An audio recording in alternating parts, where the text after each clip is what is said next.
Chapter 14. Lane Goes for Help. All was quiet now on the meadow in the evening. Pigeons wandered through the grass looking for insects.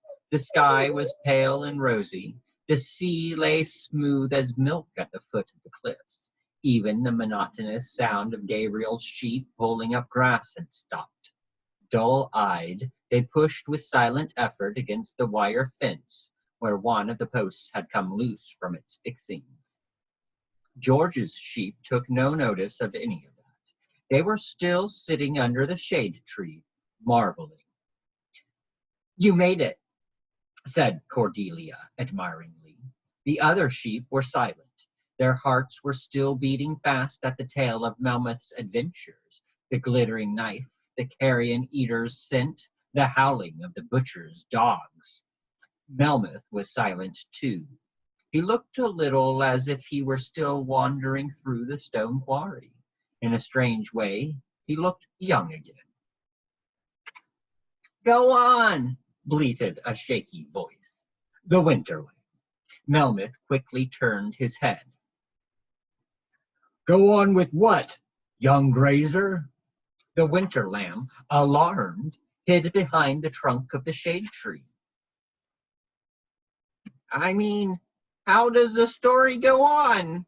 he bleated from that safe place. "The story doesn't go on," said Melmoth. "A story always ends just when it comes to an end, like a breath. Now, but life went on over hills and dales, away from the roads, along salty beaches and shimmering rivers, in the misty mountains where the wild goats of Wicklow graze, passing through many flocks, like passing through snowflakes, all the way to the North Sea where the world ends, and on and on. And I just followed life winding endlessly away, like a mouse running through the grass." "Then tell us about the North Sea," bleated the voice behind the tree trunk. But Melmoth wasn't listening. "I always wanted the story to go on too," he whispered to a gleaming black beetle that had gone for a walk on a long blade of grass in front of his nose. "Into my own skin, back again, not with strangers out in the world. But I needed a shepherd for that, and the shepherd is dead." Teeth snapped, and the stout beetle, together with its blade of grass, disappeared into Melmoth's jaws. The gray ram chewed thoughtfully. Mopple wrinkled his nose. "How do you know that George is dead?" Maple asked abruptly. Melmoth stared at her in surprise. "How could I help knowing? My birds know, the air knows. The blue-eyed man brings his pale-eyed flock here. You've plundered the vegetable garden. The human flock goes trampling over the grass just as it likes. And besides," he added in amusement, "anyone who saw him like that in the night, with his quiet heart and loud blood and the spade through the middle of his life, anyone who saw him then could be fairly sure he was dead." "You were there in the night?" bleated Cloud, all excited. "You saw who stuck the spade in George?" Melmoth snorted crossly. "I didn't see that," he said. "Oh, if only I had."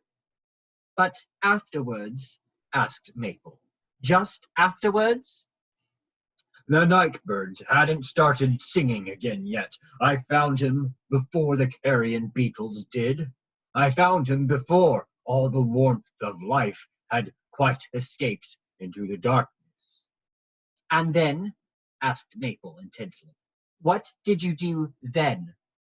"Walked around him in a circle 3 times to the left, walked around him in a circle 3 times to the right, 3 leaps in the air, like the wild goats of Wicklow when a wise goat among their number falls silent. Put my hoof on his heart. Difficult to say where the heart is in human beings, but you could tell with him. I'd have liked him to see me once again, just for a moment, so that he'd know I'd made it. One sunset too late, only one. Since the swallows last flew, I've been hearing time pass by, trickling away like sand in the wind. Thought it was my time running out. Couldn't have known it was his. Melmoth looked sad. Maple pictured his shaggy shape in the darkness, his glowing eyes, his fluid movements, several black-winged crows on his back.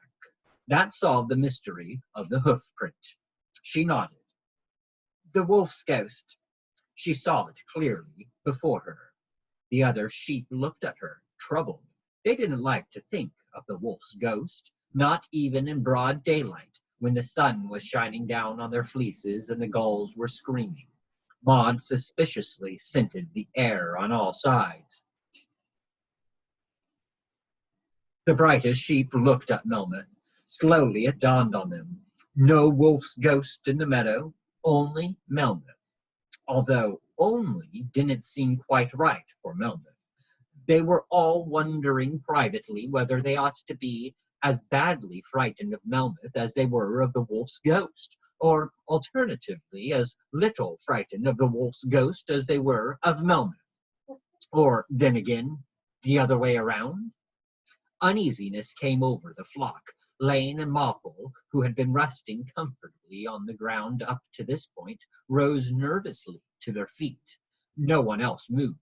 Richfield, who, as lead ram, was supposed to set an example in such situations, wasn't being much help to them this time. All he said was, "Huh? Huh.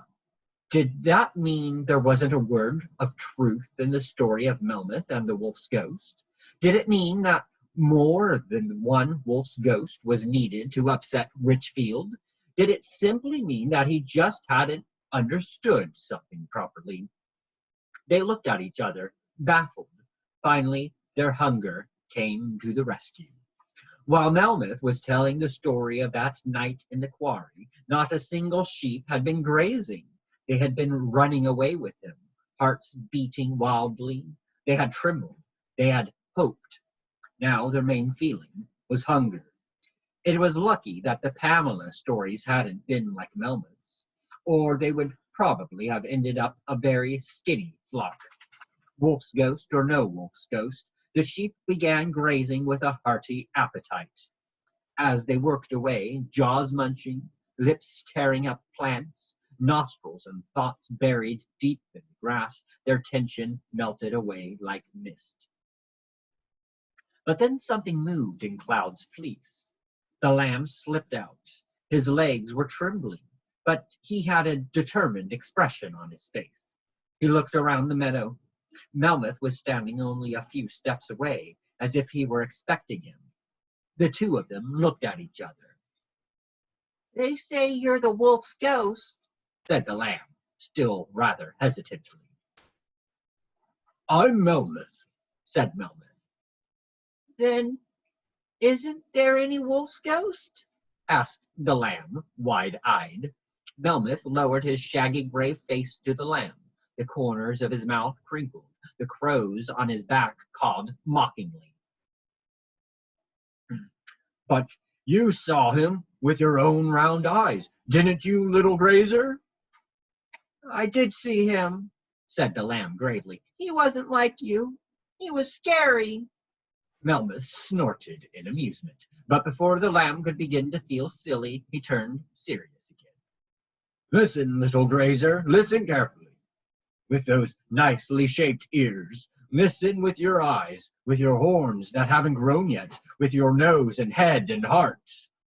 The lamb even opened his mouth too, so as to listen better. "If you saw a wolf's ghost," said Melmoth, "then that's what you saw. I was with George that night, but who's to say I was the only one? He was a special shepherd, lying there under the fleece of darkness. He walked through many worlds. He was a guest in many worlds. Now the pale ones dance in the village, and the red woman has come. The silent black ones knock on the door of the shepherd's caravan in vain, and carrion eaters drop from the sky. Who knows who else danced around his dead body? Not you, not I. Cordelia thinks it's all a trick, said the lamb. Cordelia thinks there are no such things as ghosts, but she doesn't believe that herself. She's afraid of them too. It's not a trick, said Melmoth. You may believe Melmoth, who has grazed in many worlds. Yes, there are ghosts in the world. Waterhole crawlers and hedge creepers, sea fingers and hay spectres. They're only the most harmless. But when the weeping lamb cries out in the mist, the mother ewes can't help themselves. They have to go to him, you see. He pulls them in on threads like a spider, and none of them ever comes back. The lamb shuddered. None of them? None of them. And mind you never set eyes on the red goat. If a sheep sees the red goat, then a ram of that sheep's flock will soon die in a duel. Not even the wind can do anything to stop it. It's better for a sheep not to see the red goat. As for the lone mist, seducer of noses, it's better for a sheep never to smell that either, little grazer. A heavenly scent, like all good things at once.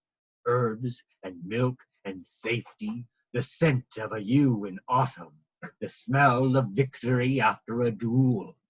It tempts you and lures you and whispers in its velvety voice. But only one sheep in the flock can smell it. And the sheep follows that smell over stick and stone, away from the flock without a backward glance, out into the moors, to a black lake in the bogs, a wicked little eye of a lake staring at you. And then? Whispered the lamb. Then? Melmoth rolled his eyes. Then nothing.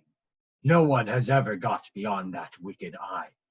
At least, no one who trotted away again safe and sound. Only one sheep has ever escaped the lone mist. The crows on Melmoth's back turned their heads, and their bright little eyes stared expressionlessly at the lamb. You? Whispered the lamb. Me? Melmoth winked. It's the story that matters, not the storyteller. Hear the stories, listen to them. Pay attention to them, gather them up from the meadows like buttercups. There are the howling hounds, Thule the scentless, the vampire sheep, the headless shepherd. And the wolf's ghost, said the lamb. And the wolf's ghost, agreed Melmoth. Yes, you persistent little ghost watcher, there's the wolf's ghost too. As if in confirmation, the crows on his back spread their black wings in the evening sunlight. But Melmoth turned and trotted past Maud, who scented the air after him. He trotted past Cordelia and Maple, Zora and Sir Richfield, who had a conspiratorial expression on his face.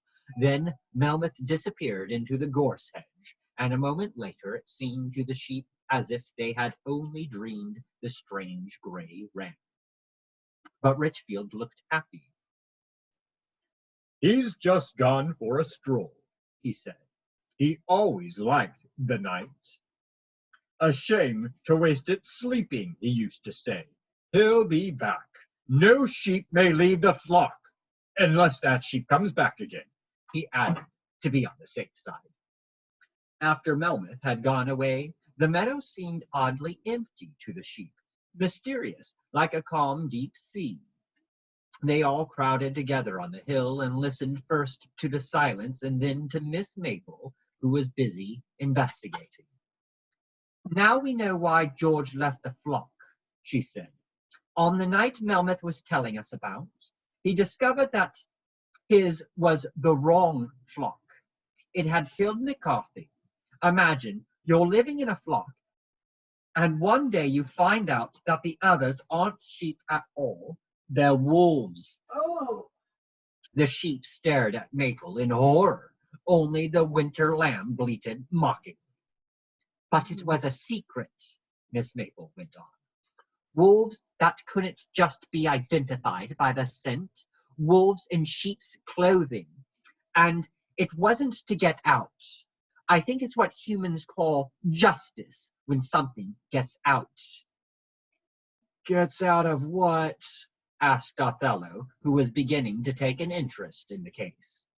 Miss Maple thought hard. I don't know what it gets out of, she finally admitted. If we knew what it got out of course, we could just try to let it out. Justice, bleated Mopple, who liked the idea of letting something out somewhere. At least, it didn't sound dangerous. A little kick against the right gate, or a push from Lane's clever nose, and the whole murder business would finally be over.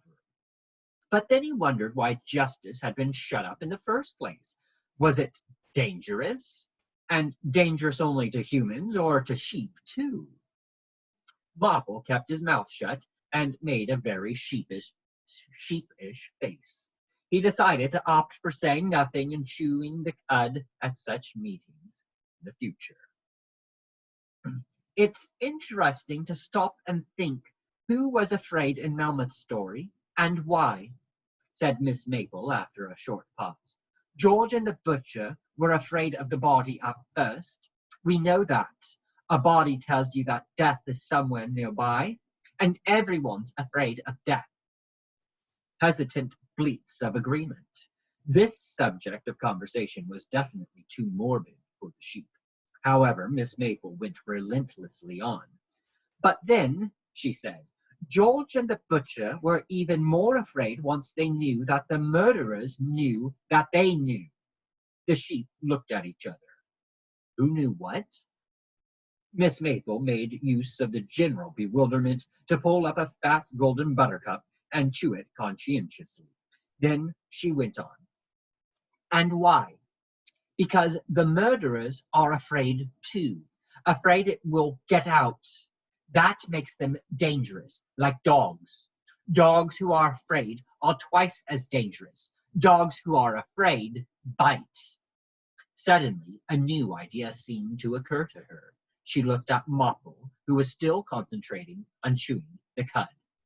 Mopple, what are you supposed to remember? Everything, said Mopple proudly. Maple sighed.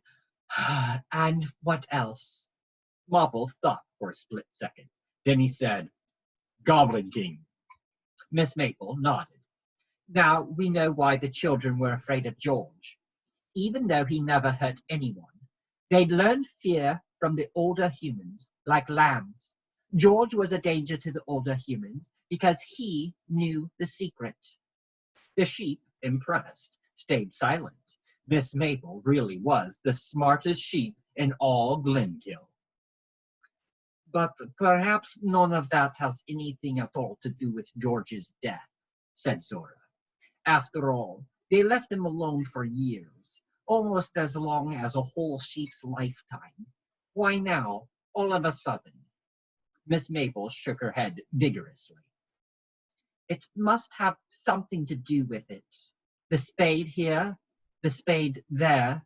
It's too obvious. Spades aren't dangerous in the usual way. Ours spent years in the tool shed. So how come two people suddenly die of spades? Because that's what it's supposed to look like with George, even though he was really poisoned. Whoever murdered George wanted to remind someone of McCarthy. How about the butcher? Bleated Mopple, who had already abandoned his good resolution to say nothing and chew the cud. The butcher knew about McCarthy too. The butcher, said Maple thoughtfully. The butcher. It was as if she were chewing on the word. The butcher has safeguarded himself. That's why no one kills the butcher. Was it meant as a warning to him? Because they didn't dare touch him personally?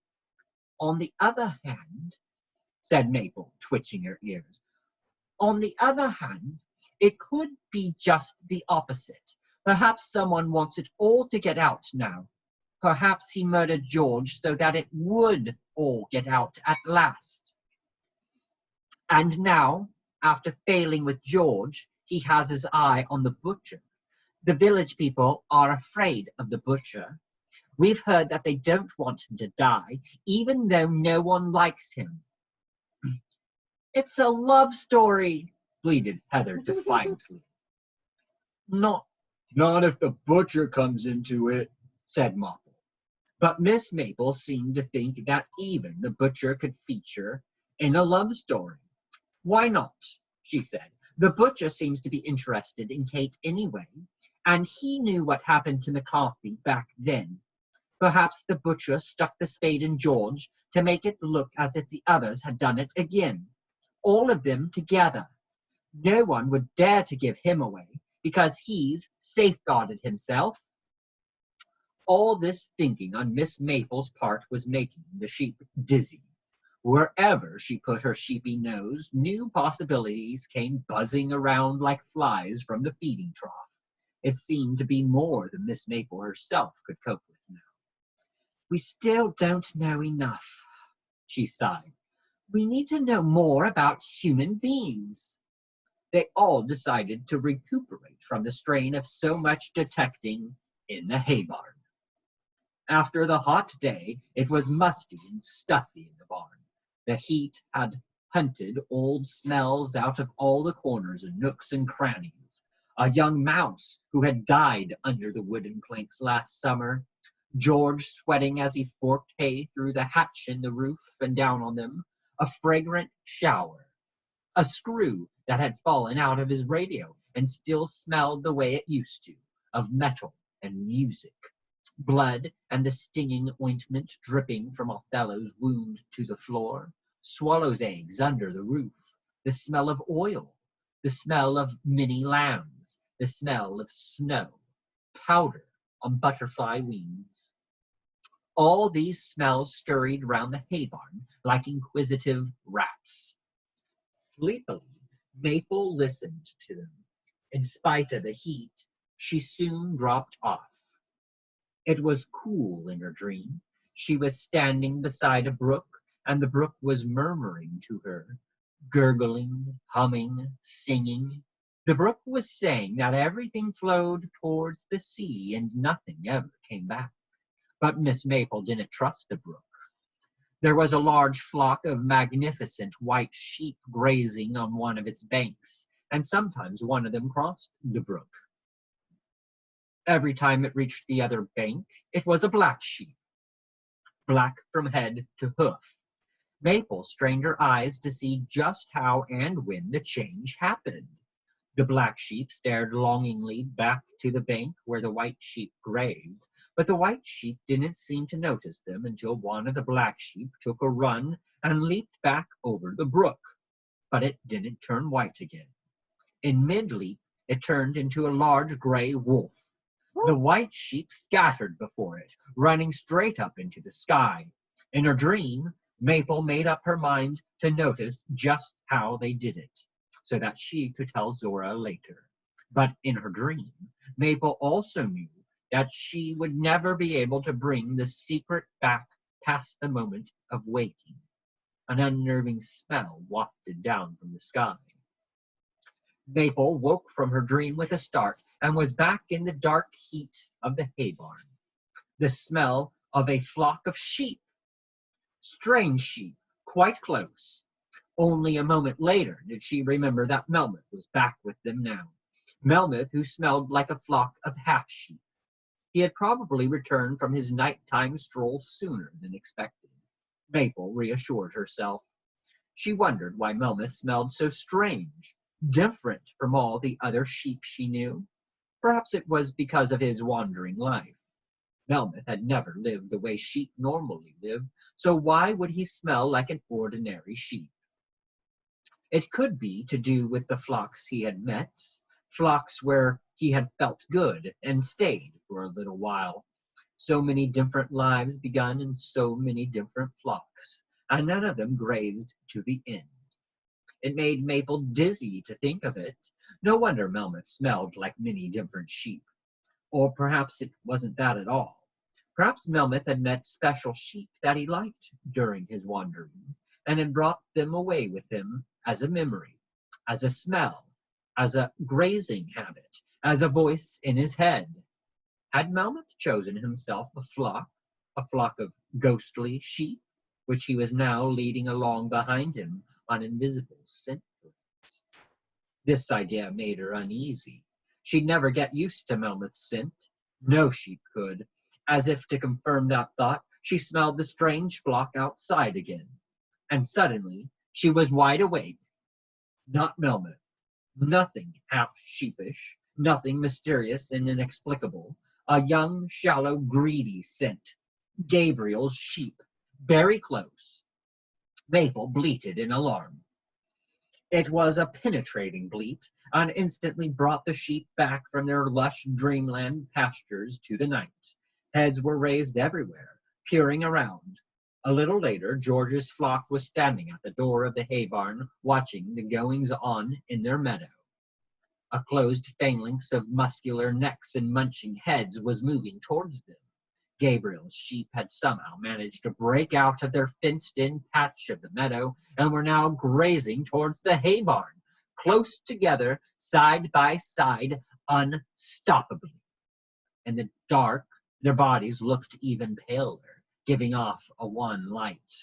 Now that they weren't herded in behind the wire fence anymore, you could see how many of them there really were, like one of those sputtering, buzzing machines that drove over the fields in autumn.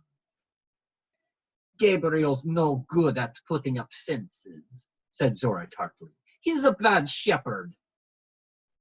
What are we going to do now? Asked Heather. Nothing, said Cordelia. Stay here in the hay barn. They won't come into the hay barn.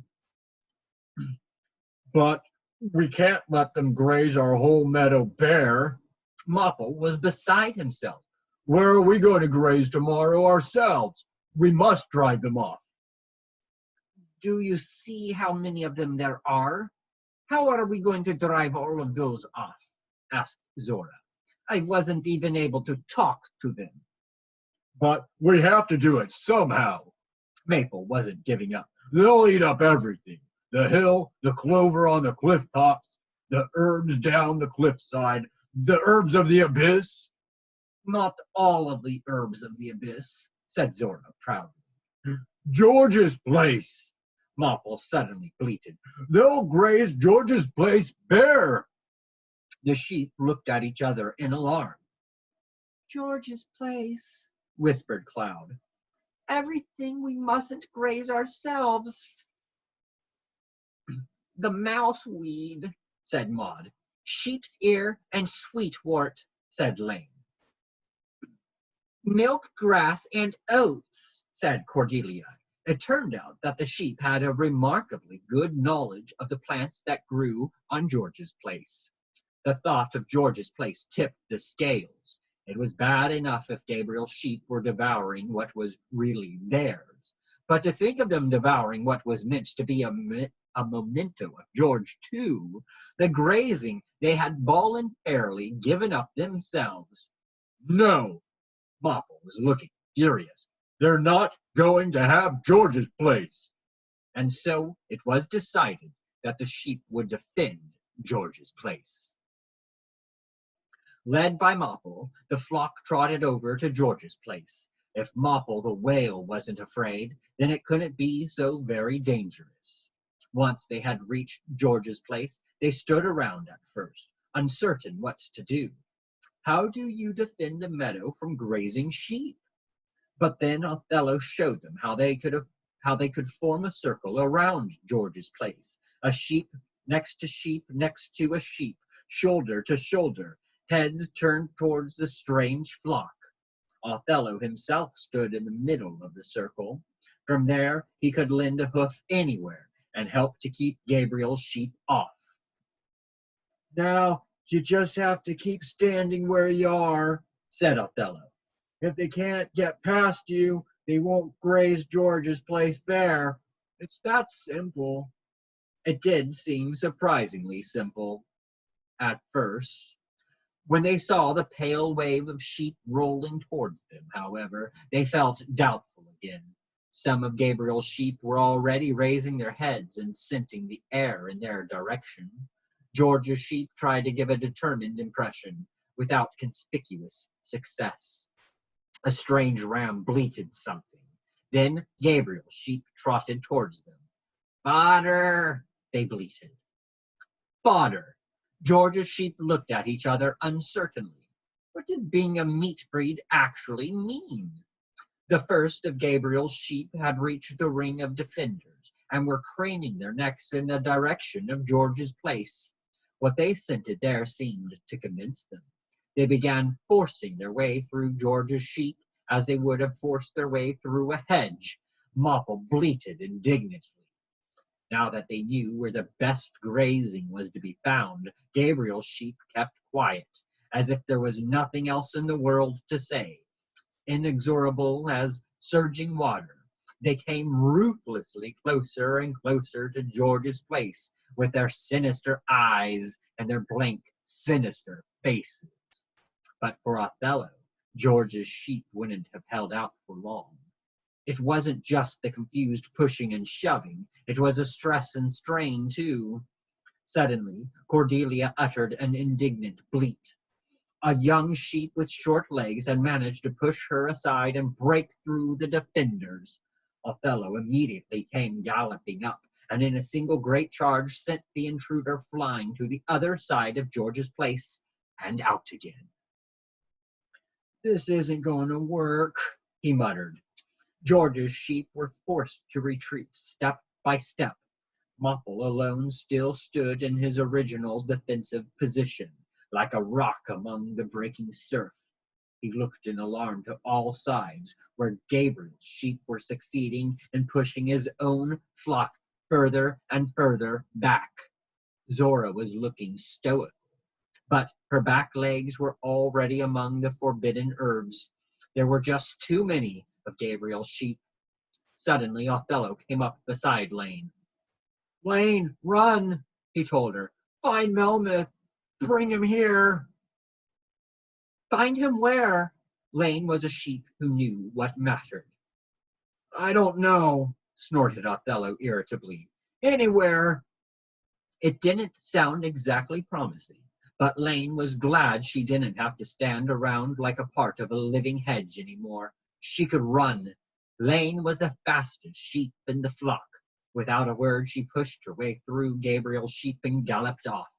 Othello filled the gap she had left in the ring of defenders, moving in between Heather and Miss Maple.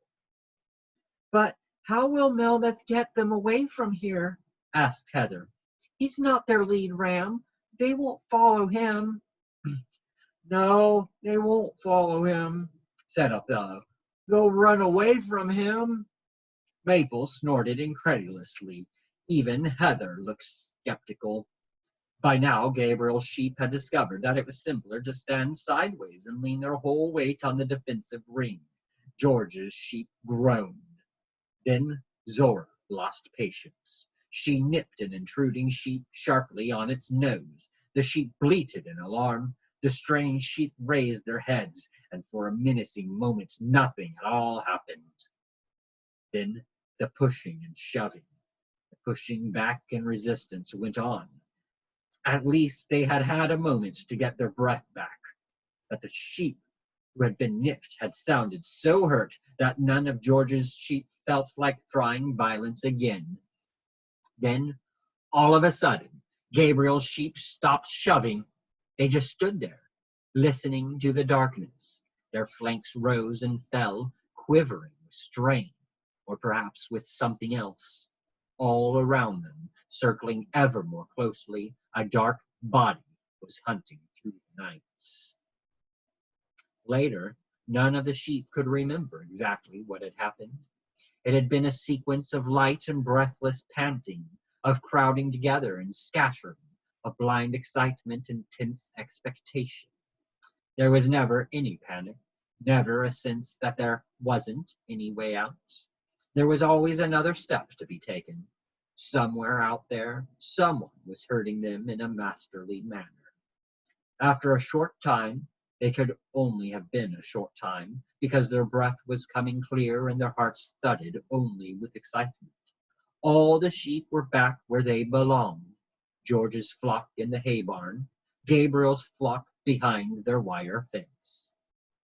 On top of the cliffs, her eyes shining with admiration, stood Lane, the fastest sheep in the flock, looking dreamily into the night.